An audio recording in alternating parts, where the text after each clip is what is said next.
Oh, good morning, class. We are looking at operations on functions. This is assignment number 18. There's another topic called difference quotients as well. So it's operations on functions, difference quotients, and composition is a fifth operation that can only be applied to functions. And when I talk about operations, I'm talking about the operations on real numbers: addition, subtraction, multiplication, and division.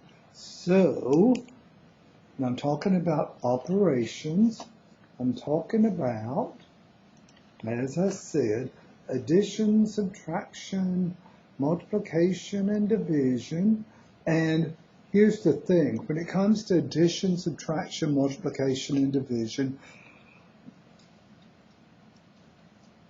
those operations are identical to algebraic addition, subtraction, multiplication, and division. So for this first topic in this section, addition, subtraction, multiplication, and division, it's the same as algebraic addition, subtraction, multiplication, and division.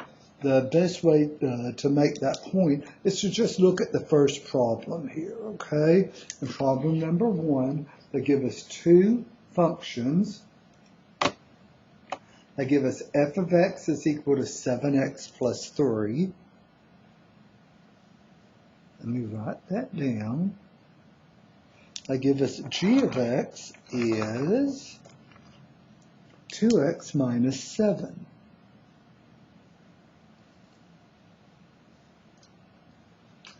And they want us to find f plus g, f minus g.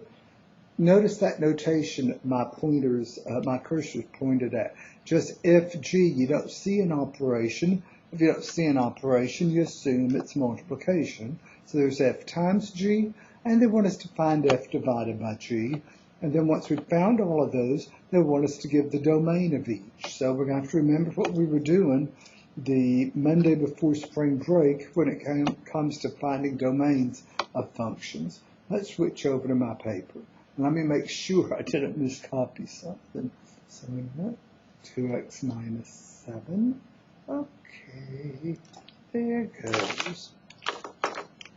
We'll start off with f plus g. F plus g in terms of x. That's just saying, take the function they gave us, f of x, and add it to the function they gave us, g of x. To find f plus g, you're just taking f of x and adding it to g of x. Now, f of x, they told us that was 7x plus 3. And I'm enclosing that in parentheses just to make a point, okay? Those two terms came from a function f of x that they gave us, plus g of x they told us is 2x minus 7. And at this point, it's just algebraic addition. With algebraic addition, well, we have to remove the parentheses. Is it too dark in here for y'all? Can y'all see y'all's paper? Seems sort of dark to me. No? Is it okay? I'm going to turn on that little light there. Okay. To perform algebraic addition or subtraction, you look and you say, well, let's remove the parentheses.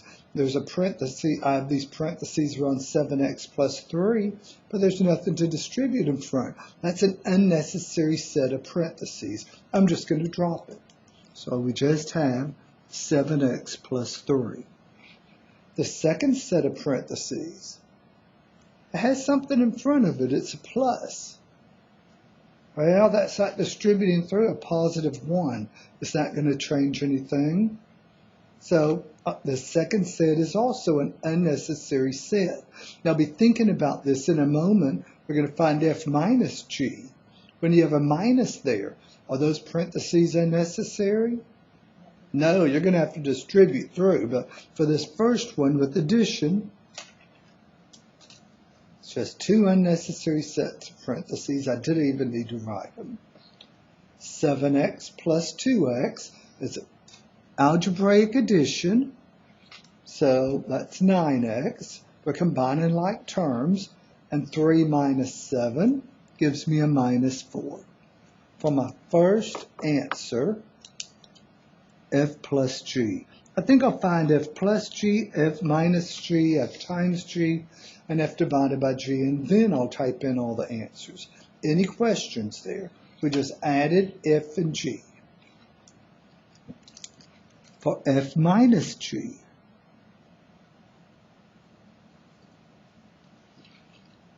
you'll take f of x, and you'll have to subtract g of x.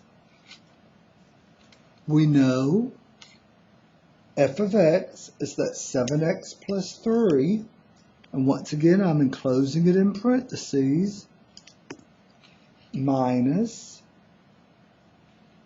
we know g of x is 2x minus 7, and close it in parentheses. And just like f plus g, that first set of parentheses is unnecessary. There's nothing to distribute there. That's like multiplying 3 by a positive 1. It doesn't change anything. You just have the 7x plus 3. But the second set of parentheses has a minus. Now, when we look there, I don't see a sign in front of this 2 right there, so what do I assume it is? Now, it's going to be a positive, but then we assume right here there's a negative 1 multiplying through. What's it going to do to that plus and minus? I'll make it a negative 2x and a positive 7. Good. And, I think I'm going to run out of room. Maybe not. Let's see. Combining like terms. 7x minus 2x, that's a 5x. What's my constant term? We have a 3 plus 7, so a plus 10 for f minus g. We just take the rule for the first function minus, take the rule for the second function. We are just performing algebraic subtraction. The third operation they want us to find, multiplication. And remember I said you don't even see an operation. That means you're taking f of x. Well, f of x is a 7x plus 3. And what are you going to multiply 7x plus 3 by? 2x. G of x, which is 2x minus 7. Good. Function multiplication is just algebraic multiplication. If I came in here and wrote these two sets of parentheses up today and said we had to multiply them, what would you do? Foil it out? That's what you're going to do here. First, 7x times 2x is a 14x squared. Outer, minus 49x. What about inner? 3 times 2x plus 6x. Last, minus 21. 3 times negative 7, I agree, gives me a minus 21. Function multiplication is just algebraic multiplication, and we can't leave it there. We'd have to combine our like terms. 14x squared, negative 49x plus 6x gives me a minus 43x, and we still have a minus 21.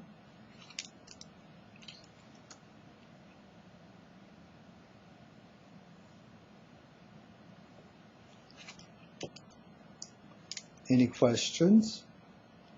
And finally, the last one, f divided by g in terms of x.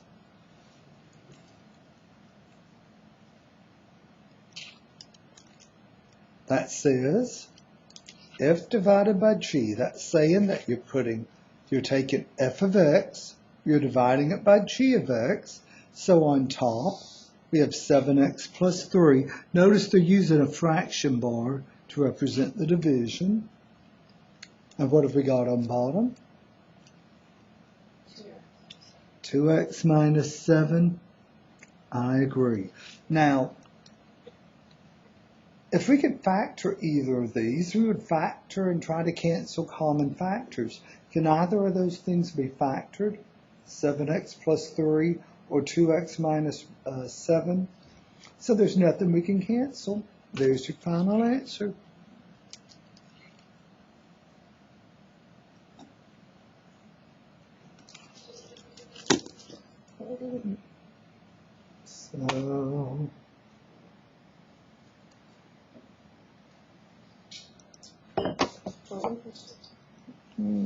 So 9x minus 4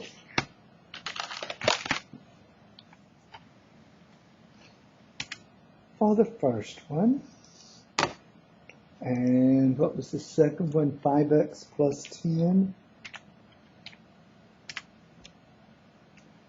And the third one, f times g, that was 14x squared, 14x squared minus 43x minus 21. And finally, f divided by g. I think I'll click the fraction hot button first. And on top we have that 7x plus 3. And on bottom we had a 2x, minus 7.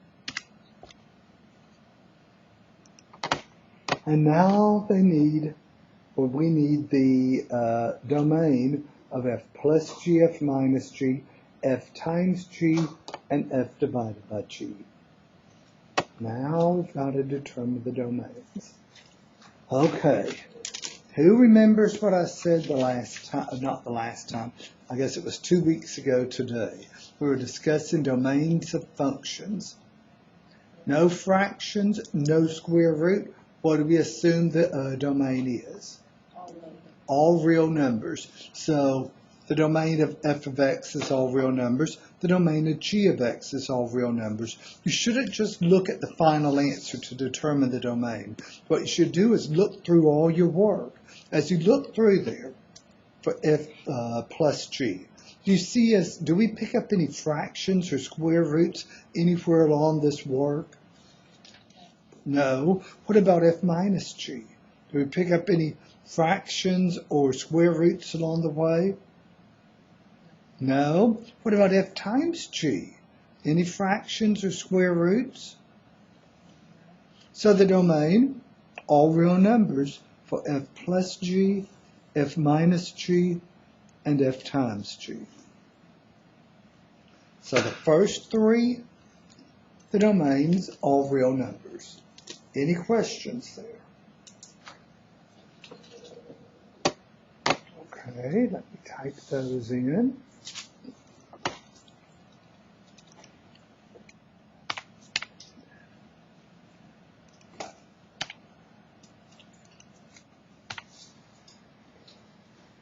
I'm going to copy this so that I don't have to type it in for the next two.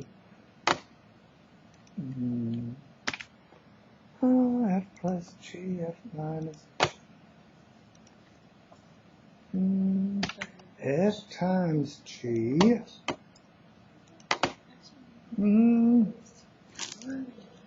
Now the domain of F divided by G. I see that there's a fraction. What do we say when determining domains of functions that are fractions?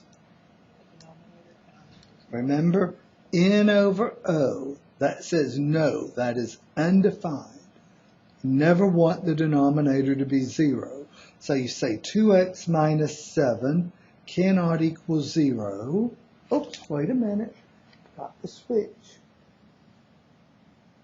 There. 2x minus 7 can't equal 0. We don't want a denominator of 0. That means that 2x cannot equal 7, so x cannot equal what? 7 halves. Divide both sides by 2. So that's saying x can be any number except for 7 halves. If we were going to write that domain out in words, we'd write all real numbers except 7 halves. Could we plug 50 million in for x? Yes. Could we plug pi in for x? Yes. The only number you can't plug in is 7 over 2. So remember, it helps to think of what that would look like on a number line. We don't want 7 halves. 7 halves isn't shaded, but everything else is shaded. Everything else is shaded.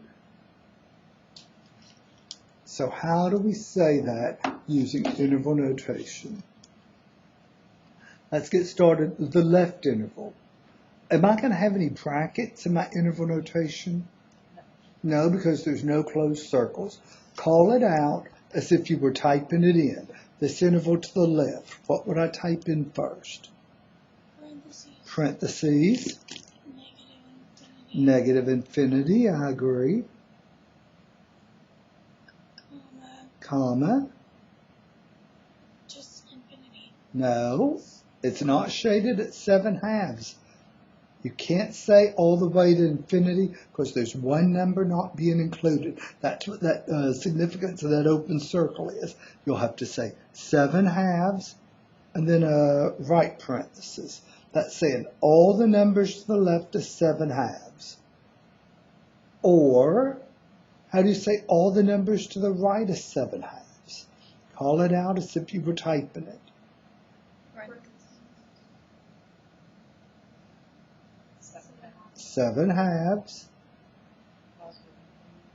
But I put before the infinity, comma, infinity, and a parenthesis.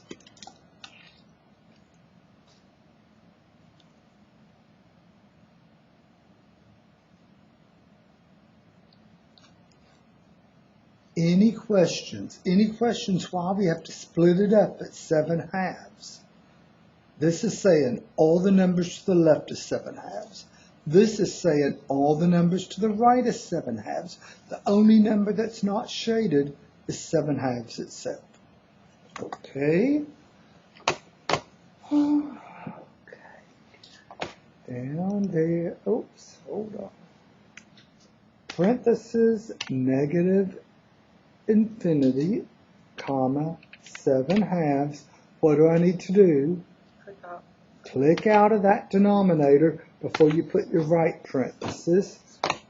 Union, let's say it, or, left parentheses, 7 halves. Click out. I had someone that put their comma right there on their test, and they emailed me, and I gave them some credit. Not every bit of it. I think I gave them 90% of the credit. So, oh, yeah, let's see. Hold on. No. Well, okay. 7 halves. Get out of that denominator before you type the comma. The infinity, and then the parenthesis. Any questions there? Addition, subtraction, multiplication, and division of functions is just algebraic addition, subtraction, multiplication, and division.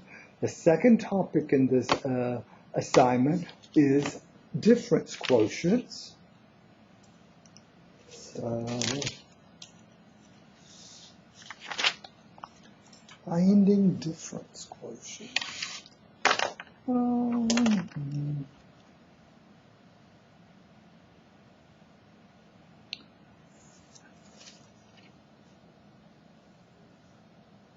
Quotient, that word means what operation? Division. We're going to denote the division using a fraction bar, which is standard for function notation, from working with functions, I should say. It's the quotient. F of x plus h. That means go to the function. Everywhere you see a variable, replace it with x plus h. Minus the original function, all divided by h. You don't have to memorize that difference quotient. Whenever they want you to find the difference quotient in the homework or on a test, you'll see that they tell you, there it is, f of x plus h minus f of x all over h. For part 3, for number 3, they give you that difference quotient, but you need to know how to simplify it. The difference quotient is an important component of the definition of derivative from a Calculus 1 class. They're just trying to get you ready for the definition of derivative if you have to take a Calculus 1 class. You'll notice here on number 2, they break the problem into 3 parts. They don't just jump and say, find the difference quotient. They tell you to find f of x plus h. Then they tell you to find f of x plus h minus the original function f of x. And then finally they say divide it all by h. And that's what I do when I'm finding a difference quotient. I break it into 3 parts, even for number 3, where they just say, just jump to the final thing, or the final answer, the difference quotient. I still break it into the 3 parts that they've given us. Let me write down this function first of all. This is number 2. The function we're working with in this problem is f of x equals x squared plus 4.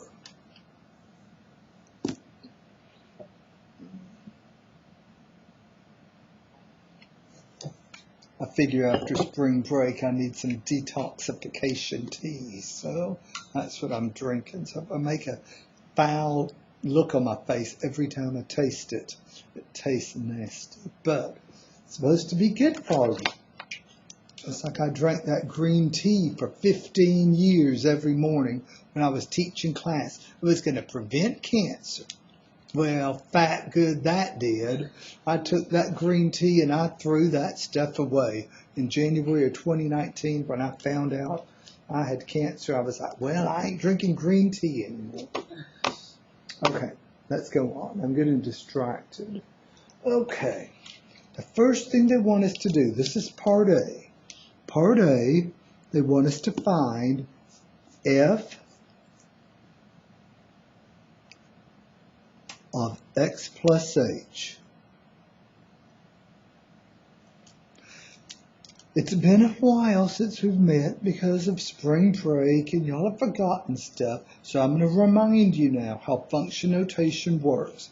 This says go to your function f, and wherever you see a variable, replace it with what's in the parentheses, x plus h. So in place of that black x, I'm going to have the green x plus h, quantity squared,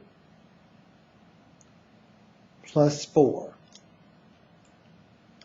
X plus h, quantity squared. What are we going to have to do to square x plus h? Don't let the fact that there are 2 letters in there shock you or worry you. You'd handle it the same way you would if that were an x plus 7 that you had to square. There are 2 terms. It's a binomial being squared. It's not just x squared plus h squared. What are we going to do to square a binomial? I remember in the second assignment with complex numbers, we had something like a 7 plus 3i that was squared. What did we do? Starts with an f. Write it twice and FOIL it out. That's what you're going to have to do here for that x plus h squared. Used to know someone that said, I always think no matter how bad things are, I always like to think, oh, things could always be worse. That someone told me that meant that I was a pessimist. No, I don't think so. I'm saying, hey, things are okay because they could always get worse. Let's FOIL out that x plus h times x plus h. First, x squared. Outer, x times h is, okay, I'm going to write it, I like the way you said it. You said hx. If there's two letters in the same term, write them in alphabetical order. X times h is the same thing as hx. What about the inner product there?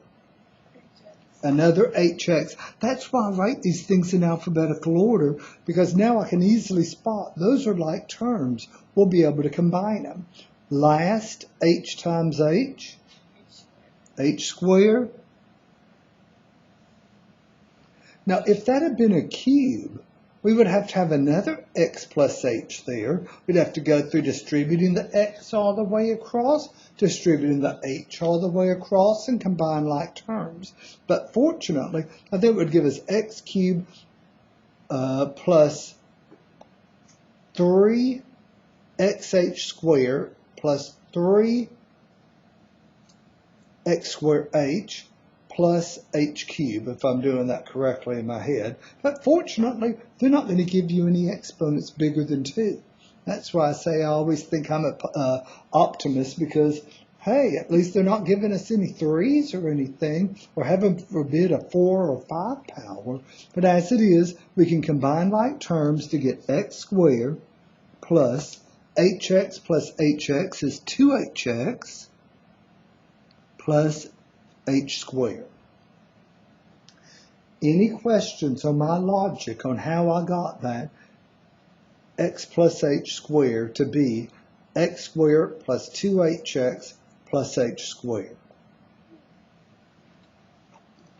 Now, this part A is the hardest part of finding a difference quotient. Simplifying f of x plus h is always the toughest part of the problem.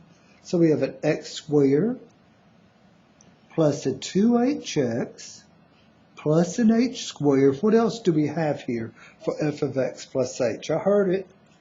Plus 4. I agree. So there's f of x plus h.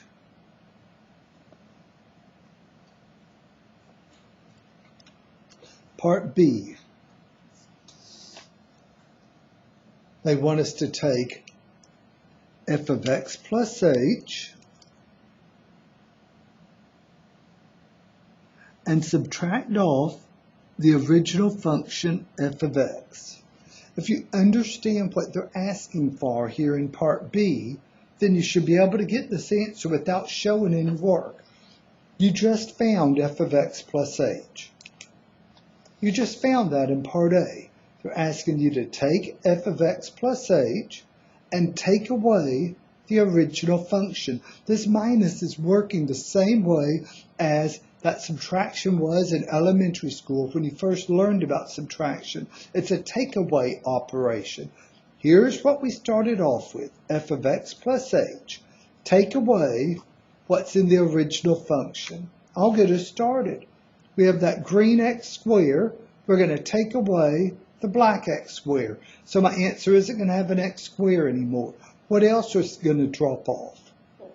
The 4 minus 4. Everything that's in the original will be dropped off of f of x plus h. The only thing you'll be left with is the stuff containing the letters h. And that should be a pattern that you'll notice. In this step, the stuff that doesn't have an h will appear in the original function, and you're just left with the stuff containing h. 2hx plus h squared.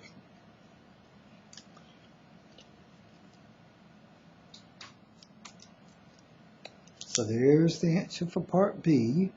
Any questions?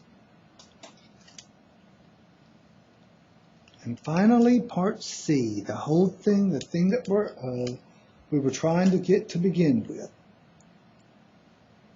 F of x plus h minus f of x all over h.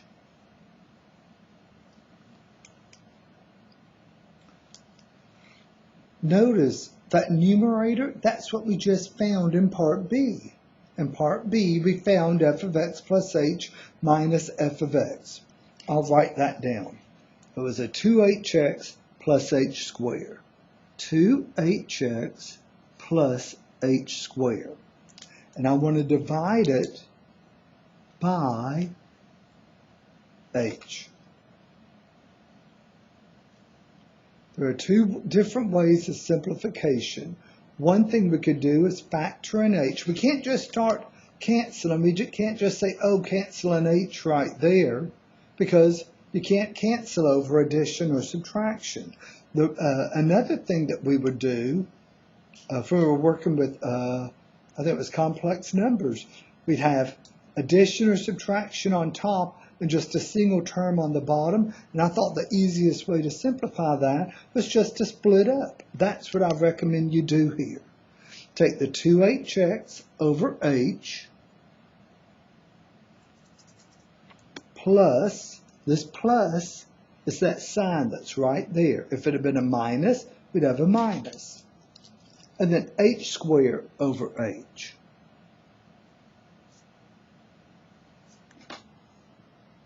And we can cancel.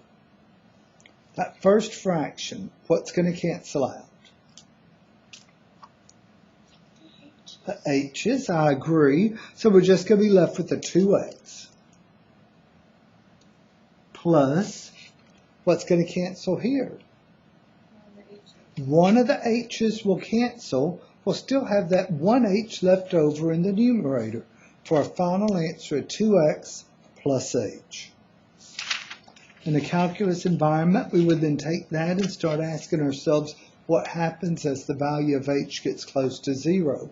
We don't have to worry about that in this class. Here's the answer they're looking for, 2x plus h. Any questions there? Notice how you used part A to answer part B, used part B to answer part C, and if they just say simplify the difference quotient, I'm still going to break it into three parts. I'll first of all find f of x plus h, then I'll take away the original terms. The last thing I'll do will be divide by h. So let's type in the answers. For part A, it was x squared, get out of the exponent, plus 2hx plus h squared, get out of the exponent, plus 4.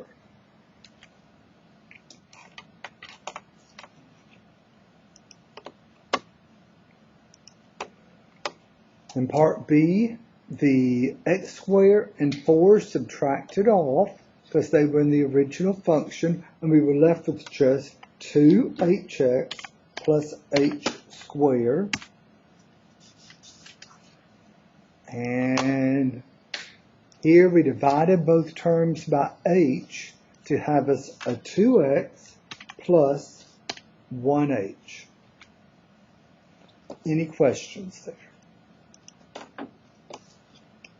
Number 3, even though they don't ask us to break it into 3 parts, I'm still going to break it into the 3 parts. The function we're working with, well, the function's a little messier. F of x equals negative 10x squared plus 3x plus 8.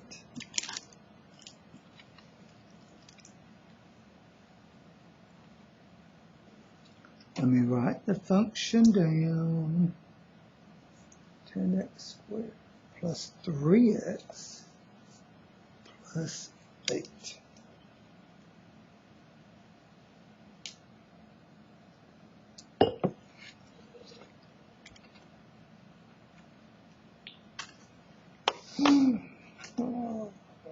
Okay.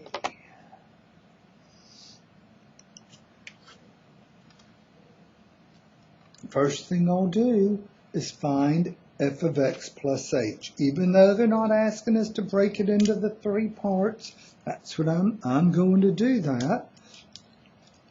F of x plus h. And part A, part A is going to be the longest part of the problem. that says go to your function f, and wherever you see a variable, replace it with, I see two variables right there. Trying to cover that thing up. It's a shame I don't have any pennies. Just put a little penny in, and right there. What are we going to replace those x's with? X plus h. So we have negative 10, and this isn't as bad as it looks. So each of those x's we're going to replace with x plus h. That x is being replaced with x plus h. This x is being replaced with x plus h.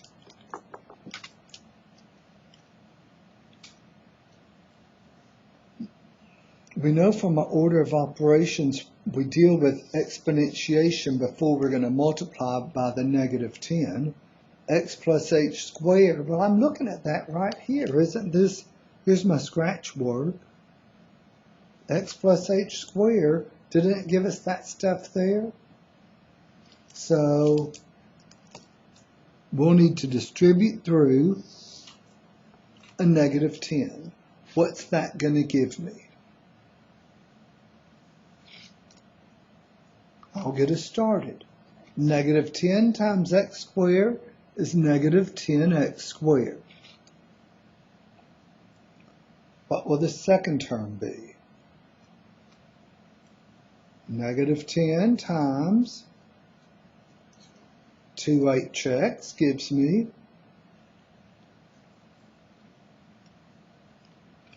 negative 10 times a positive 2hx is going to give me, y'all are mighty quiet. Did I lose you with that x plus h squared? I'm just using the work we'd already done because it will be exactly the same thing.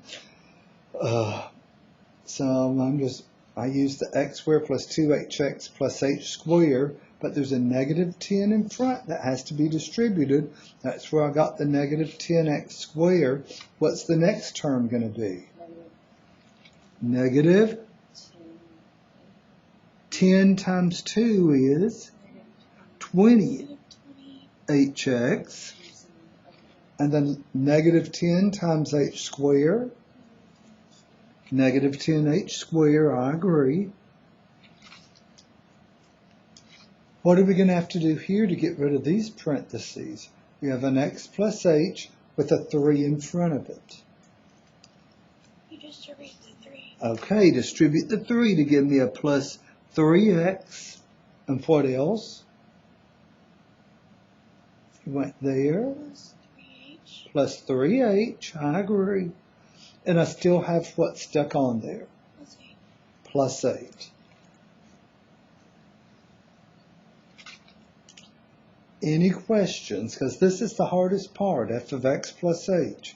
The next two parts will fall off real easily, will fall out real easily. Okay, I'll take your silence to mean no question. So part B, you take what we just found and subtract off the original function. You take what we just found and subtract off the original. Question. Don't you combine? Oh, never mind. There are no like terms. If you do this correctly, notice, I didn't mention this, but notice x squared, hx, h squared, x and h. To be like terms, you have to have the same variables and the same exponents on those variables. So there's no like terms you can combine there. You take what you just found and subtract off the original terms. What's the first thing that's going to subtract off? Everything in the original function is going to disappear. So what's the first thing that's going to be subtracting off? The negative 10x squared minus a negative. Negative 10, take away negative 10. What else? The plus 8, I agree. 8 minus 8, there's something else. Okay, that 3x, the 3x plus 3x. All the original terms subtract off. And it doesn't matter what sort of polynomial. There aren't any assigned with cubes or fourth powers, but if there were, they would still, everything in the original would eventually subtract off. The only things left are the terms that contain what letter? The only terms left are those that contain the h. Okay, we have a negative 20hx. We have that minus 10h squared. Do we have anything else? Plus 3h. Now for part C, we're going to divide through by h. We're finally going to get the answer that the final answer we're looking for. We got to divide through by h. Just put each term over h, over h, over h, over h.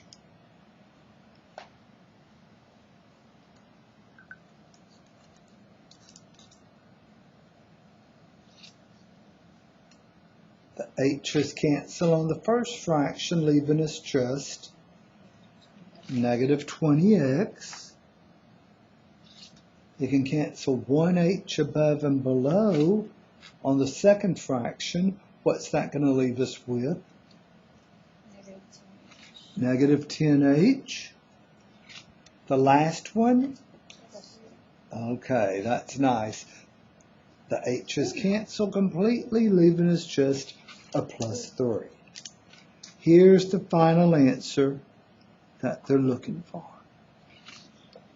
But it's much easier if you break this process into more manageable pieces. Find f of x plus h first, take away the original function, and finally divide through the remaining terms by h. Any questions there?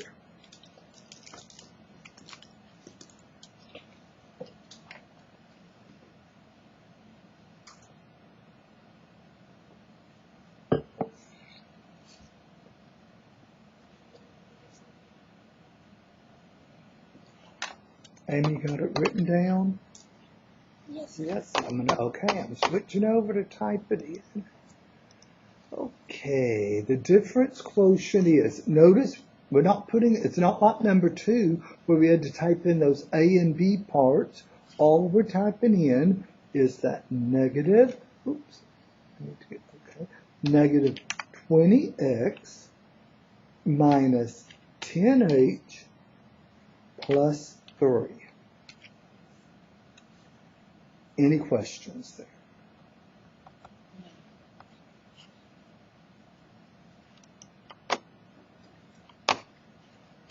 Okay, I need to talk some now. Okay.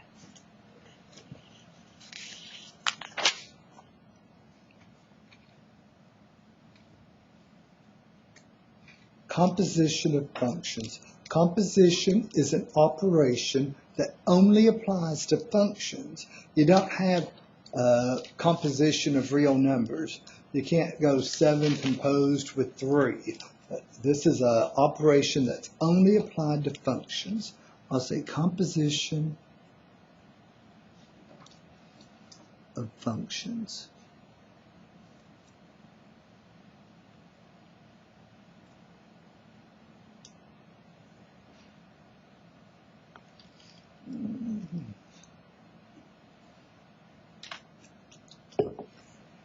Well, we need a little symbol to represent composition.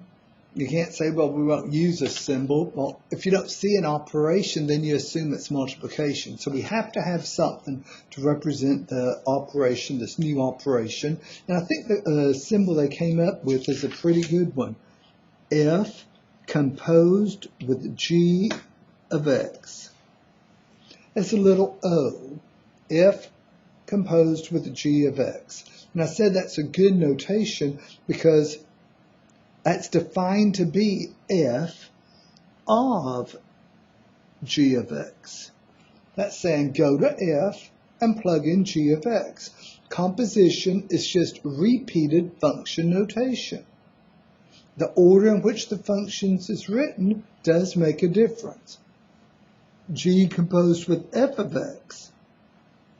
If g were first, g would be the outer function, and f of x would be the inner function.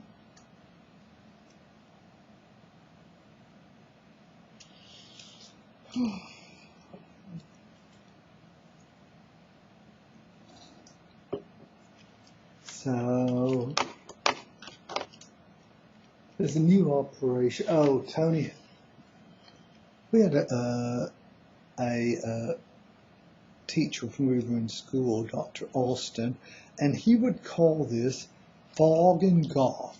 Now, this was an abstract algebra course, a senior level class, and he would call it fog and golf. And it just aggravated me so much, okay? And years later, we saw him, and, and I told him, you know something, are you still teaching fog and golf? And he says, yeah, I say it all the time, but to this day, no students ever laugh. Oh, we were supposed to have laughed. We were supposed to have thought it was a joke. Tony started doing that. Fog X and golf X. And he does it. I can feel my blood pressure going up when he says it. But now I've decided I'm not going to let my blood pressure go up. I'll just, because he's right of one thing. He said, go in and ask your class, do y'all remember composition of functions? Let's say next week I come in and I say, y'all remember composition of functions? No one's going to say anything. They don't know what I'm talking about. But he went into his class and I was watching him. Y'all remember fog and golf? Oh, yeah, I remembered it. So there I said it. It's fog and golf. Oh, goodness. I'm not going to let, there's so many other things that can raise my, you're probably worrying. I mean, we're going into what? 46 minutes, and we're just at number 4. It's going to start speeding up now, okay? So some of y'all, I know y'all are like, oh, it's the day after spring break. Surely this won't be a long assignment. No, it's not too long. It'll speed up some now. H of x is equal to the negative of x plus 1. Okay.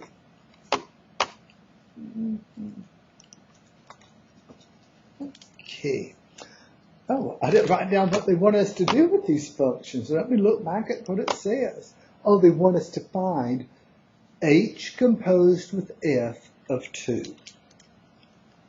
Find h composed with f of 2.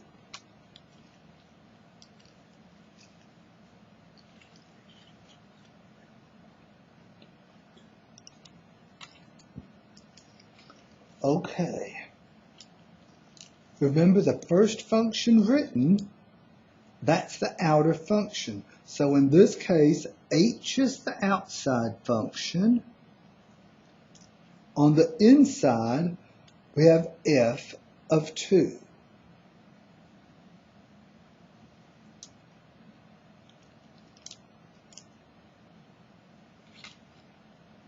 I said this operation is just repeated function notation operation. Hopefully you'll see what I mean by that now. F of 2, work inside those parentheses. We know how to find f of 2. What does f of 2 tell us to do? I couldn't hear you. Okay, so you go to 3x minus 1, and in place of that x, we use an f of x, 3x minus 1. In place of that x, what number are we going to put? So it's a 3 times 2 minus 1. 3. Here's my scratch work. 3 times 2 minus 1. What's that going to give us? 5. That would be a 6 minus 1. I agree with 5. Any questions on our logic at this point? Now they want h of 5. First of all, we found f of 2. Now we need to find h of 5. What's that notation telling us to do? We're going to go to the function of h, and we're going to replace this x with 5. So we're going to have a negative, replace that x with the 5 plus 1. What's that going to give me for a final answer? Negative 5 plus 1 is negative 4. I agree.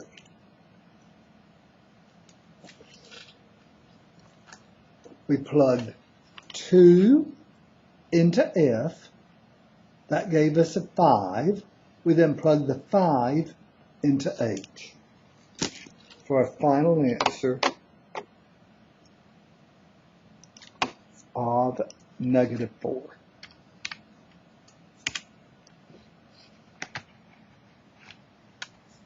Any questions there? Now, they don't ask us to do this. We're through with the problem. We're ready to go on to the next problem, but I'm going to do something using those same two functions. This is just an example that I'm making up.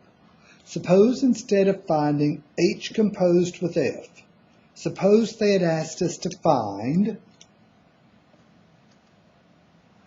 f composed with h of 2.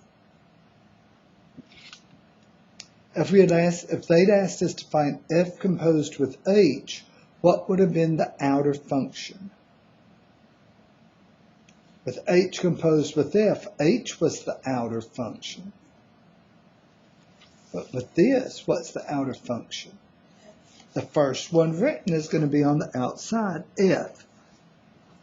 So they want us to find f of h of 2.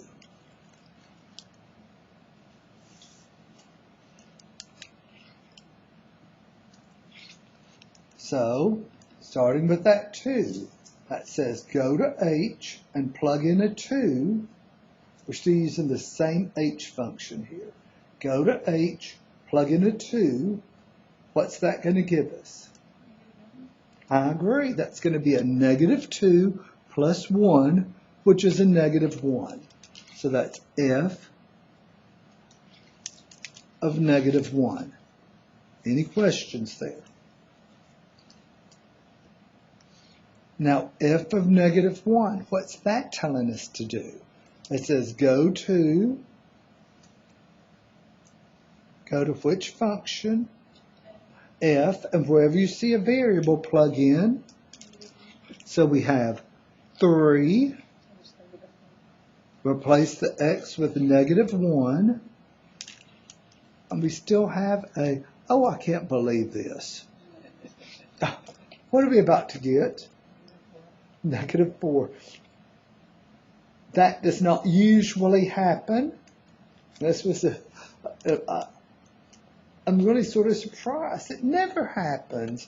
I always do this, and then I go back and I point out these numbers aren't equal, but in this one case, they are equal.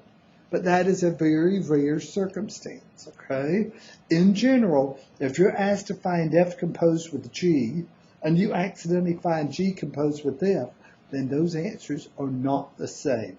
This is a very rare event that we got the same thing both times. It does not usually equal the other one. Any questions there? So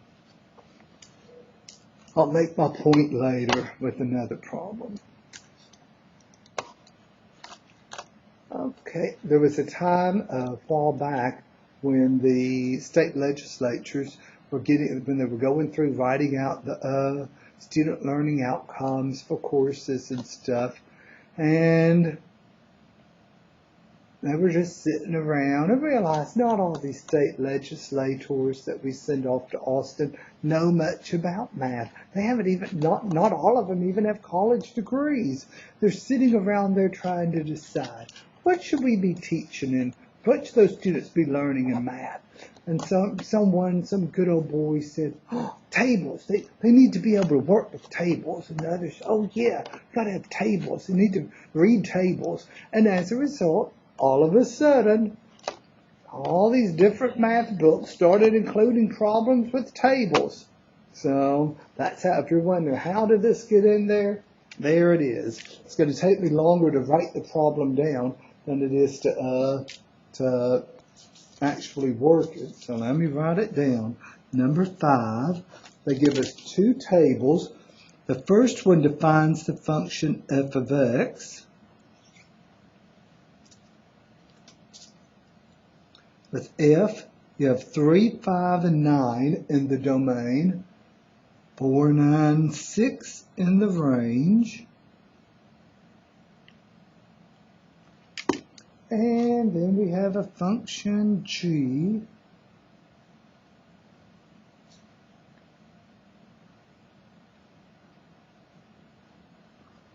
Let's see, 2, 11, 7, 20.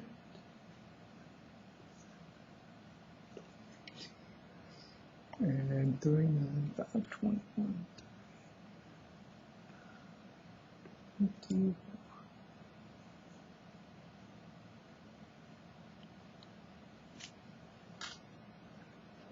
Let me make sure I didn't miscopy this. 2 goes to 4.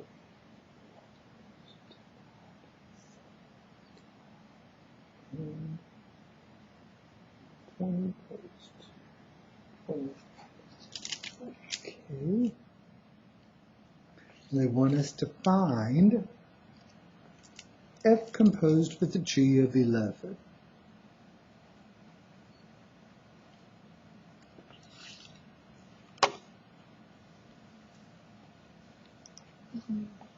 Push this up right there. It wants to find f composed with a g of 11. Which function is going to be on the outside? F is on the outside, and on the inside we have g of 11.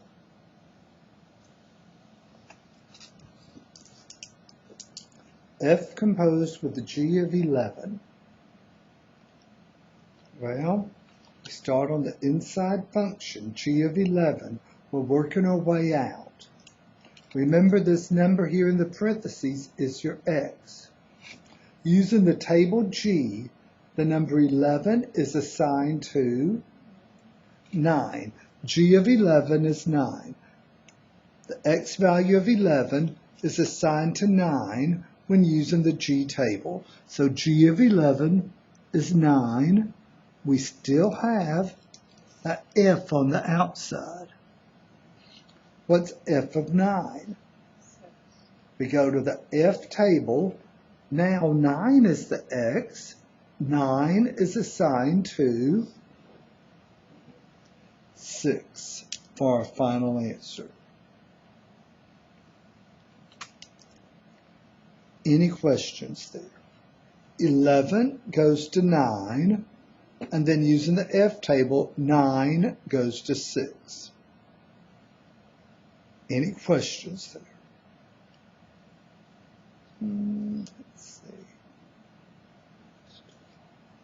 Let's see. Let's see. I think they have another one with tables.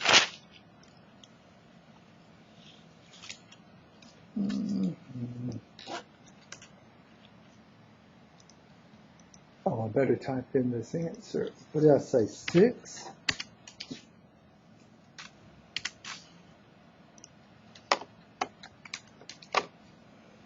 Using the tables given, find f composed with f of 8.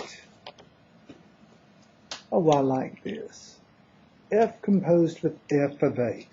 They give us two tables. I'll tell you right now, we're not going to use one of those tables. Which table will we not use? G. Notice there's no G function written in the problem. All we need is the F table, so I'm not going to write down the G table in order to save time. I'm only going to write down the F table.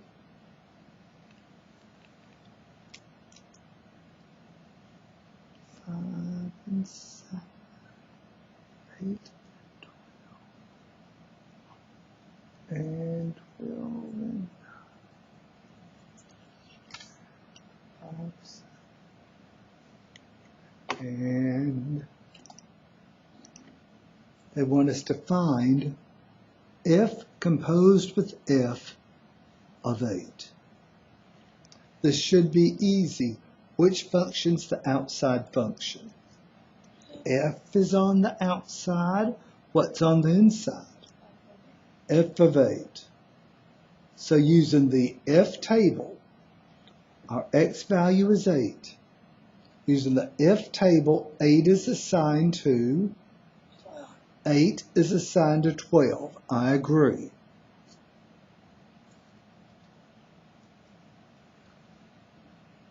Now using the F table, what's f of 12? Using the F table, 12 is assigned to 9 for my final answer. So, come over and that's a 9.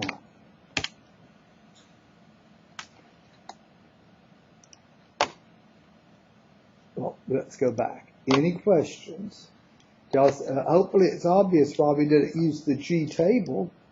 They don't have the letter G anywhere in the composition that we're looking for. It's just F composed with F. Okay, so far we've been finding compositions at numbers.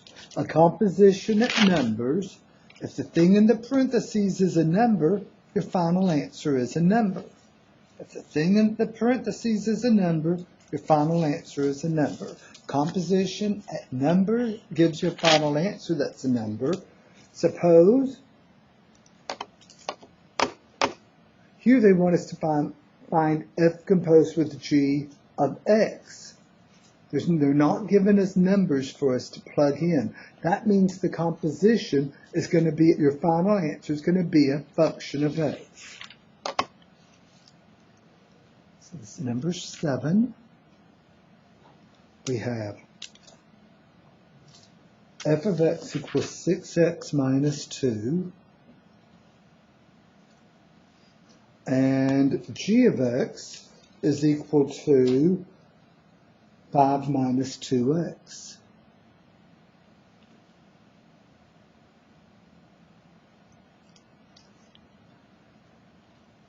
They ask us to find f composed with a g of x.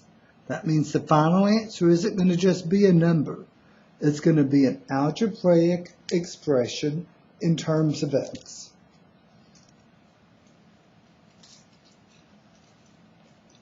What's going to be the outer function?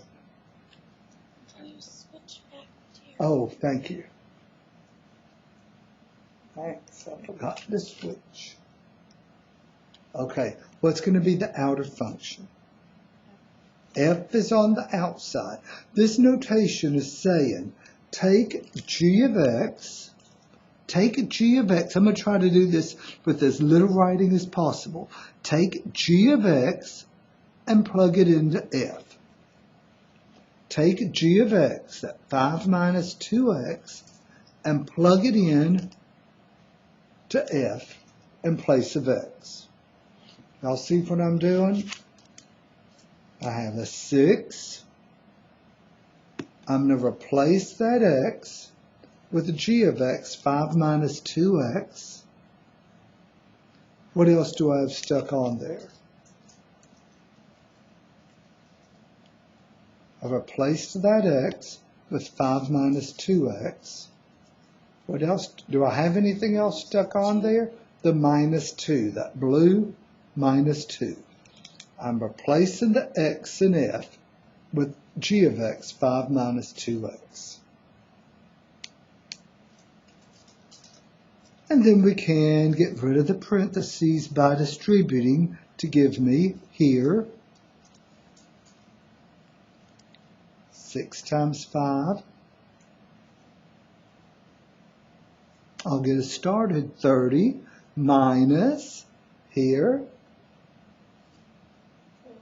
12x, and we still have minus 2. We can combine the constant terms. 30 minus 2 is 28 minus 12x for my final answer.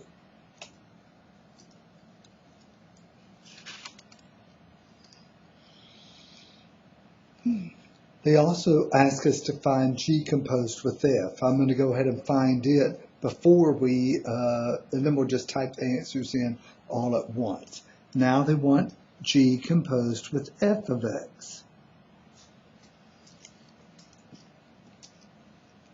That's saying, take F of X, go to G, and replace every variable you see with F of X. So you're taking F of X, you're going to go to G, and replace any variable you see with that F of X. So 5 minus 2. So 5 minus 2. So going to G, we have 5 minus 2. We're going to replace that X with 6x minus 2. Yes.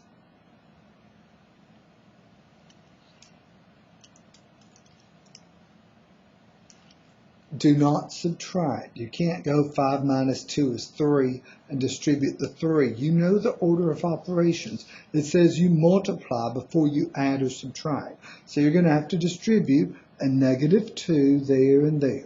So we'll have 5. Negative 2 times 6x gives us, okay, that negative 2 times negative 2 gives me a. So what are we going to have as our final answer? Negative 12x plus 9. I think I'll write the 9 first because I'm trying to make a point here. But negative 12x plus 9 would be just as right. Probably would be right, but more desirable because it has the variable first. But since they didn't have that variable first there, I figure either way is okay. Any questions? Here you're plugging G of X into F. Here you're plugging F of X into G. Any questions there? Operations are classified as commutative or not commutative. Addition is commutative. F plus G will always equal G plus F. What about subtraction? Let's just think in terms of A and B. Does A minus B always equal B minus A? No. You know, I think I'll make a table. Commutative and not commutative. Addition is commutative. What about subtraction? Does A minus B always equal B minus A? No. So addition is a. What about multiplication? Does A times B always equal B times A? Yes. Multiplication is commutative. What about division? Does A divided by B always equal B divided by A? No. Sometimes it does, but to be commutative, it's always got to equal. Division, is it not? If it's the same number divided by itself, like 7 divided by 7, if you reverse it, it's still going to give you the same thing. But generally, division is not commutative because A divided by B doesn't always equal B divided by A. Now we have this new operation, composition, that little O. Is composition commutative? No. Right here we see this is a 28 minus 12x. That's a 9 minus 12x. F composed with G did not equal G composed with F. They are not commutative. Well, occasionally they may equal the same thing.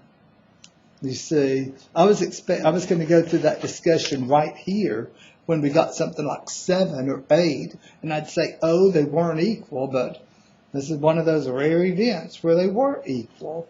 But composition is not commutative. So on a test, if they ask you to find F composed with G, and you accidentally find G composed with F, do you think you're going to get the right answer?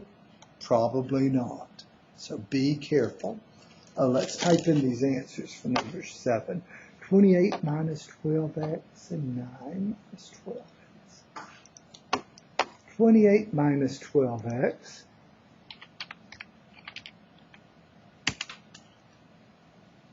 and 9 minus 12x.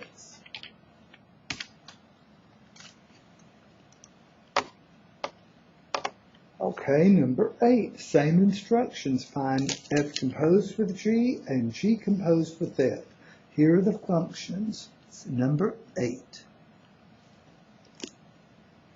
F of x is equal to 4x plus 1, and g of x is equal to the square root of x.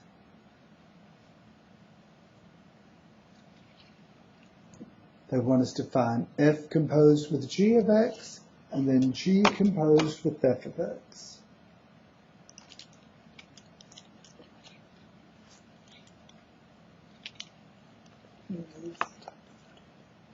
There. Okay.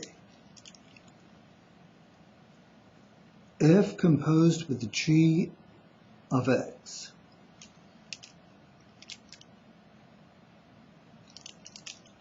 You're going to take g of x and plug it into f. So you're going to take g of x, and wherever you see a variable, you're going to plug it in to f. So we have a 4. In place of that x, what are we going to have? A square root of x. And what else are we going to have? Plus 1. Nothing you can do to reduce that. You're just left with 4 times the square root of x plus 1.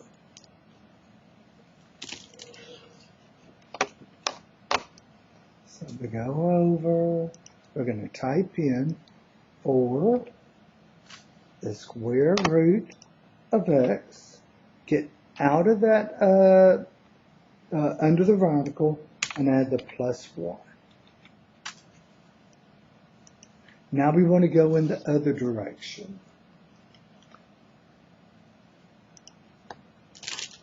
And I think it's neater, I know it's a hassle, but I think it's neater if you rewrite f and g.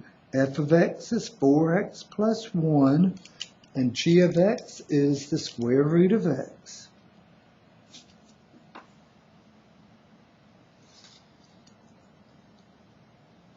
This time we want the other direction, g composed with f of x.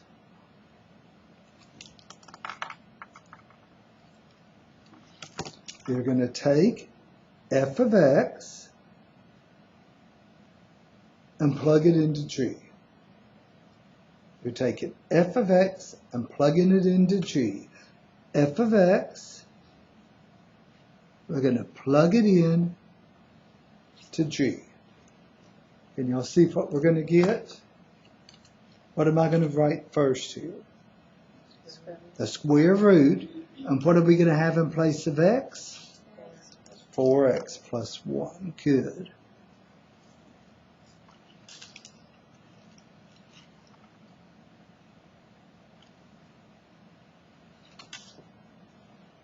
Any questions there?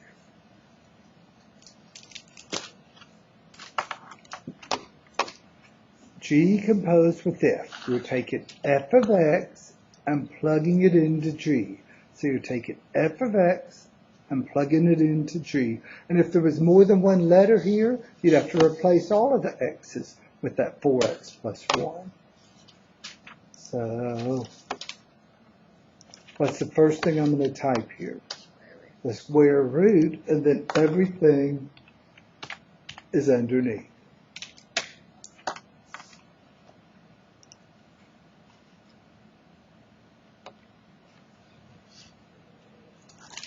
Okay. Number 9, same instructions. Find f composed with g of x and g composed with f of x. Let me write the problem down. Number 9.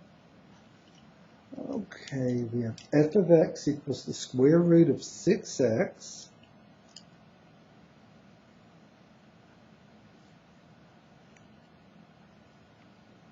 and g of x is 1 over x.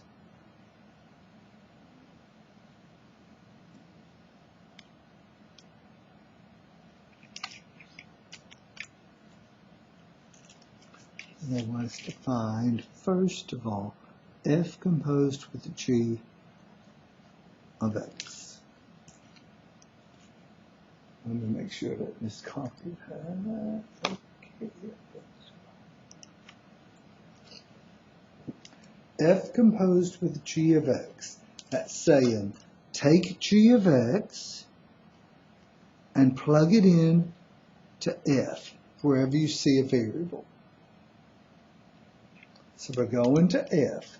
In place of that variable, we're taking g of x and we're going to plug it in place of that variable right there.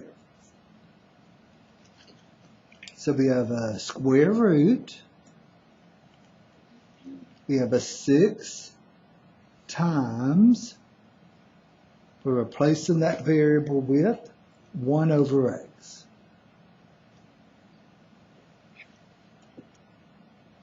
Any questions on our logic?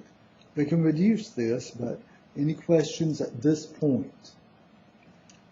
Remember how you multiply fractions? I don't see a denominator with the 6, so we assume we have what? A 1. So it's a square root of, you multiply 6 times 1 is 6.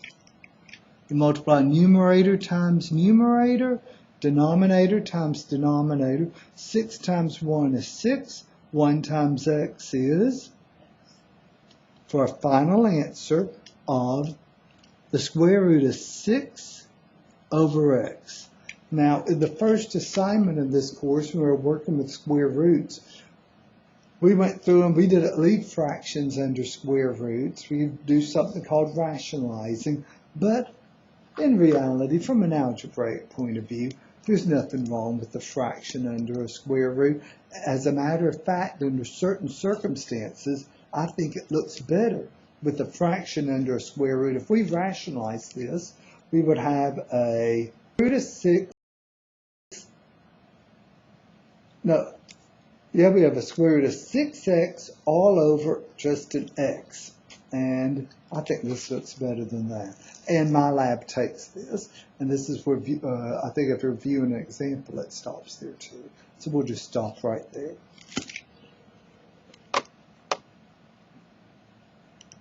So what's the first thing I'm going to type? The square root. And then I'm going to need a fraction. 6 on top. X on the bottom. Any questions there? Now we have to go the other direction. G composed with F. Once again, I'm going to recopy the original functions because all this circling and stuff gets sort of messy. So f of x is the square root of 6x, and g of x is 1 over x. And they want us to find, this time, g composed with f of x. So we're going to take f of x, it's that second function, we're taking f of x and plug it into g. So we're taking f of x, and we're going to come over here and plug it in to g in place of that x. So we're going to have a 1 over, what are we going to have down here? A square root of 6x. And I'm not going to rationalize, I'm going to leave it right there. If we rationalized, it'd be a square root of 6x over a 6x. So, any questions there? We took f of x and we plugged it into g. We took f of x and we plugged it into g. So, In this case, what will be the first thing I type? That fraction bar, and on top I have a 1. Down here, I have a square root 6x. Any questions there?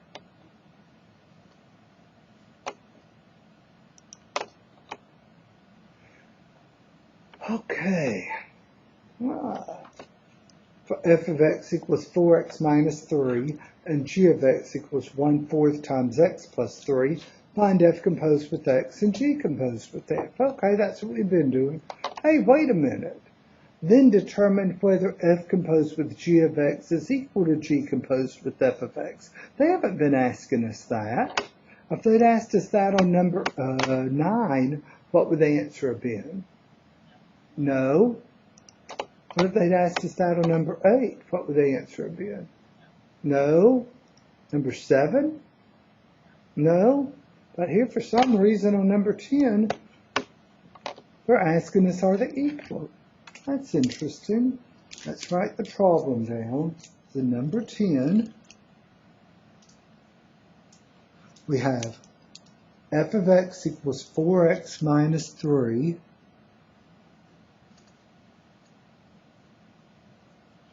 and g of x equals 1/4 times x plus 3.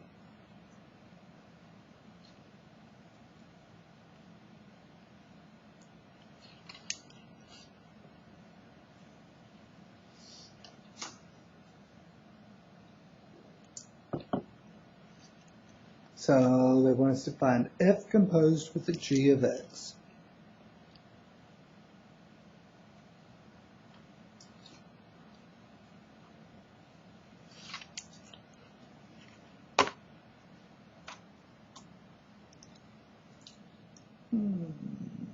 F composed with the g of x. That says we're going to take g of x and plug it into what? In place of x, for f of x, we're going to replace that x. So we're going to have a 4. Oh, I think normally I do this, don't I? I go circle that, and I try to draw it over there. So it's 4. In place of that x, we're going to have 1/4 times x plus 3. And what else do we have stuck on there? Minus 3. That green minus 3. We'll replace the x with 1/4 times x minus 3. Well, we're going to have to multiply to simplify, but remember you multiply from left to right. What's the first thing? 4 times, what are you going to multiply 4 by? 4 times that 1/4. What's going to happen when you multiply 4 times 1/4? What's going to happen to those 4s? They cancel out. So the only thing you're distributing is what? 1 times x plus 3. That stays in x plus 3. Any questions on my logic there? On our logic. 4 times 1/4 reduces to 1. And then distribute the 1 to get an x plus 3. What else do we still have stuck on? The minus 3. What's that going to reduce to? This reduces very nicely. Just to x. The 3 minus 3 is gone. It reduces to x.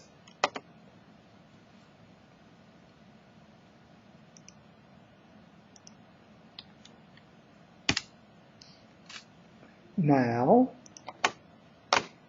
the other direction, g composed with f. And you'll notice I'm going to recopy f of x without all that writing and circling and g of x.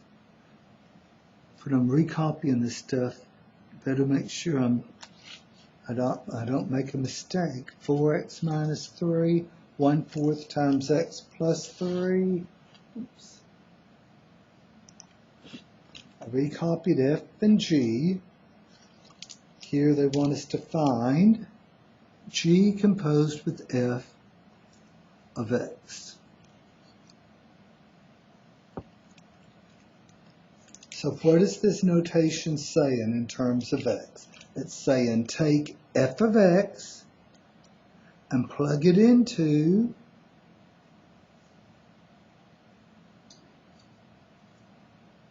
f of x. We're going to plug into g of x. Okay. So we're taking f of x and we're going to plug that into g of x. So we have a 1/4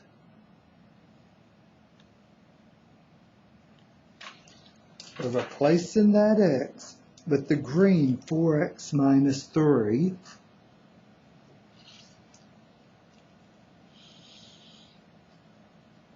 Well, two things are about to disappear. What are they? The 3, negative 3 plus 3, that's about to disappear. So all we have is 1/4 times 4x. 1/4 times 4x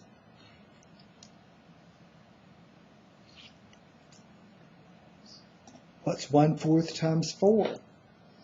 What's going to happen to those 4's? They cancel out, leaving us just a 1x, which reduces to x.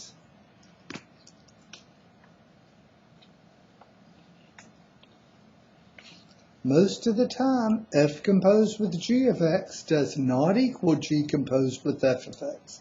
But in this instance, what would we say? Yes, they are equal. This is a rare instance. When two functions' compositions reduce to x in both directions, when everything else except x cancels out in both directions, we say those functions are inverses, and we'll be looking at those type of functions 1 week from today in more detail. Yes, they are equal. Any questions? But when we're looking at inverse functions 1 week from today, I think it's 1 week from today. Remember the ones that went x, x, yes, those are inverse functions. If you have two functions and you're wondering, are they inverses of each other? Find their compositions. If everything cancels out except for x in both directions, they are inverses. If you're left with something else other than just an x, like here, no, they're not inverses. Number 9, they're not inverses. Number 8, they're not inverses. What about number 11? I think it has the same instructions, just messier functions. For the given pair of functions, find f composed with g of x and g composed with f of x. Is f composed with g of x equal to g composed with f of x? Same questions they asked on number 10. Let me write the problem down. Oh, this is number 11. We have f of x is equal to the cube root of 2x plus 9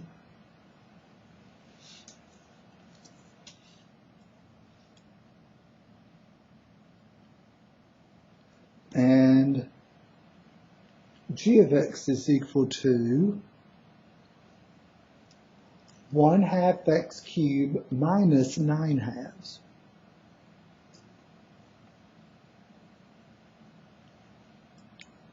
Cube root 2x plus 9, 1/2 x cubed minus, okay.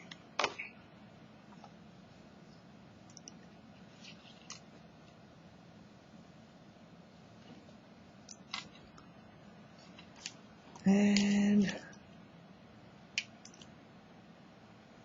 f composed with g of x. First one we're finding is f composed with, first one we're finding is fog x. That says take g of x and plug it in to f. So we're taking g of x, and we're going to plug it in place of x. That's a little arrowhead in case you can't tell. I'm trying to draw an arrowhead there. So we have a cube root. That's 2. We're going to replace the x with 1/3 x cubed minus 9/2. No, pardon me. 1/2 x cubed minus 9/2. What else do I still have underneath that radical? Plus 9. And this looks awful, but it's going to start reducing pretty nicely. Let's distribute the 2. So we have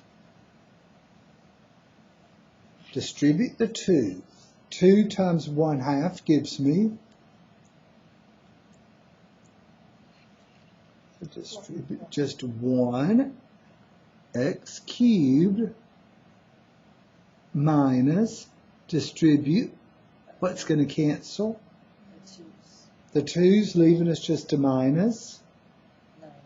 And we still have a, oh, this is working out nicely. What's about to disappear? The 9s. The 9 minus 9's, those are gone. So we just have a cube root of x cubed. What's the cube root of x cubed? Just x. What do you cube to give yourself x cubed? Well, it should be obvious, just x. Remember I said, for that exponent is equal, normally we're thinking of x squares and square roots canceling each other out, but as long as the exponent and the index are equal, I remember having to deal with that when we were solving some cube root equations weeks ago. So f composed with g of x, everything canceled out except for x.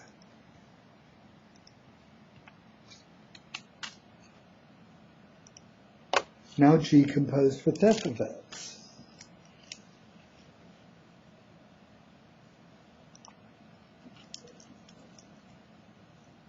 G composed with f of x.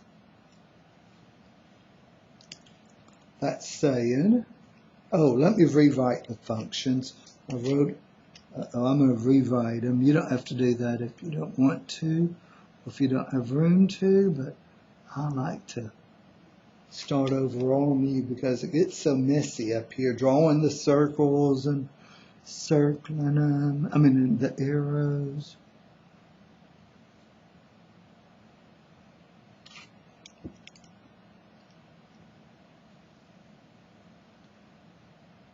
G composed with f of x.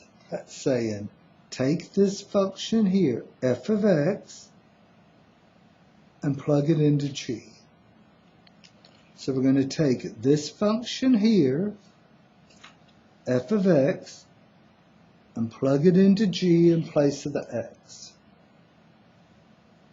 Any questions on our logic? We're taking f of x, plugging it into g. We're taking that cube root, plugging it into g. So we have 1/2. We're replacing that x with the cube root of 2x plus 9. And realize, what do we have to do to that cube root? We have to cube it minus 9/2. Let's deal with the exponentiation first.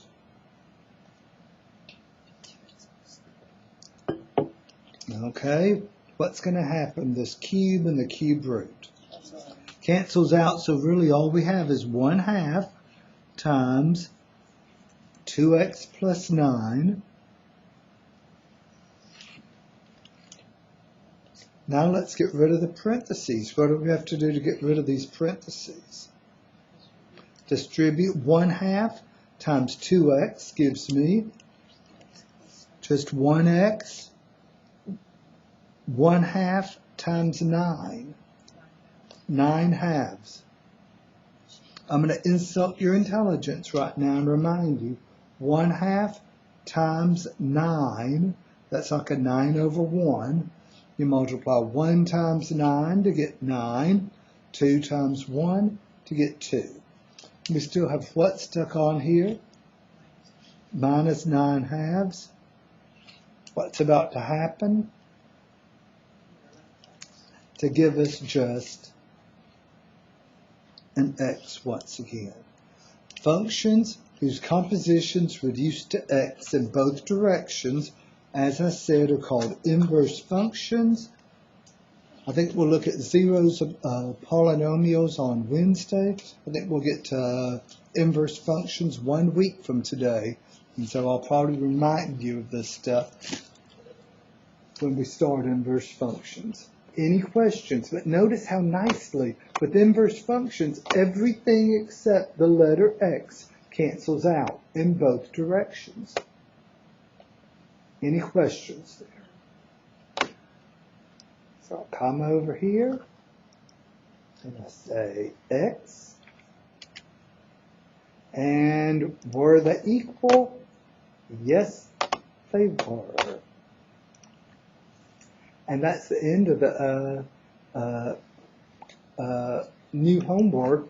The last two are just, I think they're cut point problems. Yeah, cut point. Isn't that ever going to go away?